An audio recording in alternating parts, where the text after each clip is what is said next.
Anissa, Syria, CNN. They tell stories that their lives depend upon.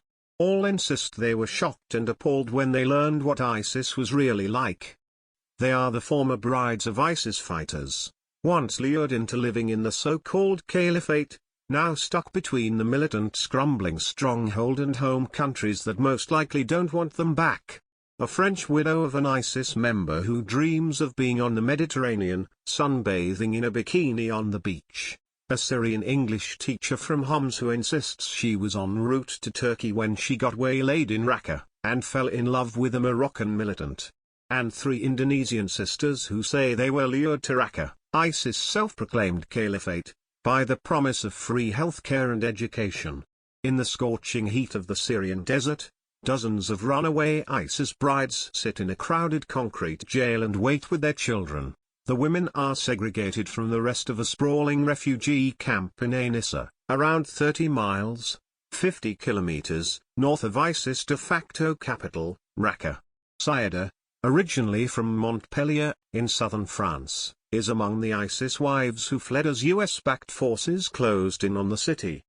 Many of the women say they paid smugglers to guide them to the outskirts of Raqqa, where Kurdish forces picked them up before bringing them here. I love life, I love to work, I love my jeans, I love my makeup, I love my parents, says Saïda, who wears a floral headscarf. The only thing I want is to go back, to take my car and travel back. She sits near her 14-month-old son, whose face is pockmarked with insect bites from the month they spent in the wilderness, escaping Raqqa on foot. Saïda says she and her husband, a fighter named Yasin, paid smugglers $6,000 to shepherd them out of the city.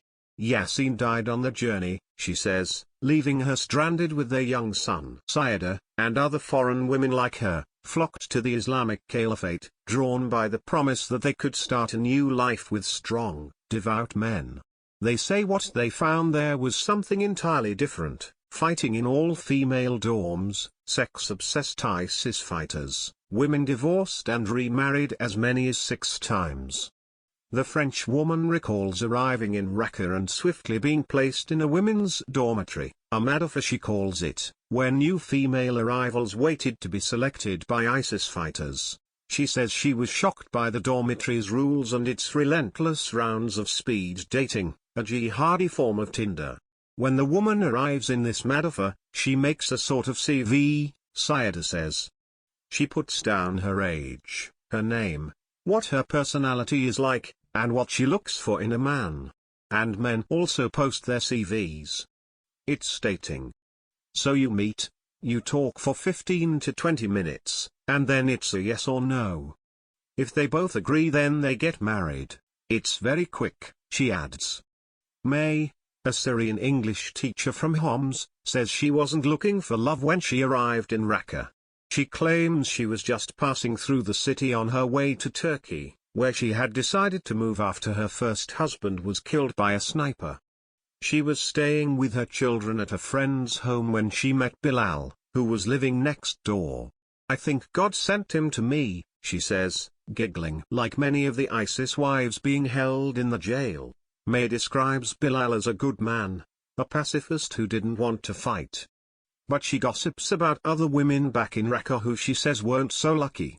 They, European women, look at the European men here that are in ISIS, that they are strong men with guns and they can protect them.